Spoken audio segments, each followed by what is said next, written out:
राम राम भाइयों, स्वागत है आपका हमारे YouTube चैनल में। आज मैं आपकी मुलाकात करवाता हूं श्रीमान रामरतन जी से, जो कि एक सरकारी पोस्ट पर हैं और VLDA हैं। और इनकी पोस्टिंग भनकपुर गांव है, फरीदाबाद डिस्ट्रिक्ट में आता है। ये यहाँ पर इनकी पोस्टिंग है और अपनी समाज की सेवा भी कर रहे हैं। तो रामरतन सर, आप मेनली यहाँ पर क्या सेवाएँ दे रहे हैं, क्या क्या काम कर रहे हैं आप? मेन जो है हमारा आर्टिफिशियल इंसेमिनेशन, इसके बारे में ही हम बात करना चाह रहे हैं। पशु के जो बीज रखते हैं गाय भैंस के, और इसमें मेरे को लगभग 16 साल का एक्सपीरियंस है। मैं लगभग 35,000 गाय भैंस में AI कर चुका हूँ।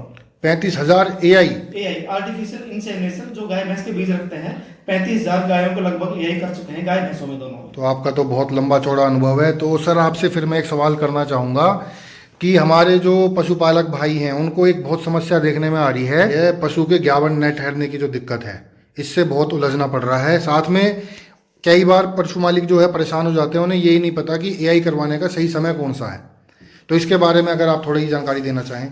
आज जो मेन समस्या है पशु के ग्यावन ना ठहरने की, तो उसमें कई पहलू हैं। तो जो सबसे मेन पहलू है, हम जो है ना पशु को किस टाइम टीका लगवाएं, किस टाइम बीज रखवाएं, तो उसका सबसे मेन समस्या यही है कि हमारे को पशु मालिक को टाइम नहीं पता चल पाता किस टाइम हमारे को पशु को ग्यावन करवाना है।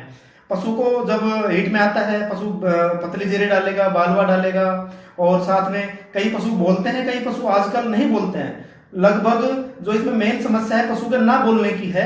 तो उसमें हमारे को जो पशु मालिक को पहचान होती है इसकी, उससे ये पहचान होती है पशु बेचैन रहेगा, उछल कूद करता है और साथ में पतली जेरे डालेगा, डोके करता है। तो पशु, ये जरूरी नहीं है पशु बोल के ही ज्ञापन होगा। आजकल ज्यादातर पशु साइलेंट हीट में आते हैं। साइलेंट मीन्स पशु बोलेगा नहीं, चुप रहेगा, लेकिन जेरी डालेगा, पतली जेरी। उस टाइम पशु मालिक को ध्यान करना होता है और उस टाइम अपने डॉक्टर से कांटेक्ट करके पशु को टीका लगवाना चाहिए, जिससे पशु टाइम पे ज्ञापन रुक जाए। तो सर, पशु को जो AI करवाने का, चाहे गाय हो या भैंस हो, उसकी AI करवाने का सही समय क्या रहेगा? लगभग ज्यादातर जो पशु होते हैं वो सुबह हीट में आते हैं। मान लो सुबह 3-4 बजे हीट में आते हैं, तो उस दौरान हमारे को पशु का पता चल गया पशु हीट में आ रहा है, तो उसके 10-12 घंटे बाद में AI करवाने का सही समय होता है और उस समय हमारे को AI करवानी चाहिए। इसके साथ में ये भी ध्यान रखना है, कई पशु लंबी हीट में रहते हैं, ज्यादा जेरी डाल रहा है, लंबी हीट में है। मान लो आज हमने AI कर दी उसको बीज रख दिया है, कल भी यदि पशु पतली जेरी डाल रहा है, हीट में है, तो उसको नेक्स्ट डे भी हमारे को करवाना, AI करवाना बहुत जरूरी होता है। यदि हम पशु को 2 टाइम AI बीज रखवा देते हैं, एक बार मान लो अब सुबह हीट में आया, शाम को करवा दिया और अगले दिन सुबह करवा दिया, तो इससे जो कंसेप्शन रेट है, पशु के ग्यावन ठहरने का रेट, वो बहुत ज्यादा इंक्रीज हो जाता है। तो इसलिए इस चीज का जरूर ध्यान रखना चाहिए हमारे को। आज हमने AI करवाई है, बीज रखवाया है, यदि कल भी पशु हीट में है, जेरे डाल रहा है या बोल रहा है, तो उस टाइम उसको दोबारा जरूर करवाना चाहिए। यदि हम ये फॉलोअप करते हैं प्रॉपर, 2 टाइम बीज रखवा देते हैं, तो उसका कंसेप्शन रेट है, जो ग्यावन ठहरने का जो रेट है, वो काफी बढ़ जाएगा।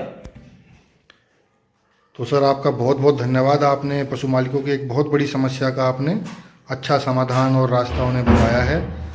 तो किसान भाइयों, ऐसे ही जानकारी के और वीडियो के साथ आपसे फिर मुलाकात होगी। नमस्कार।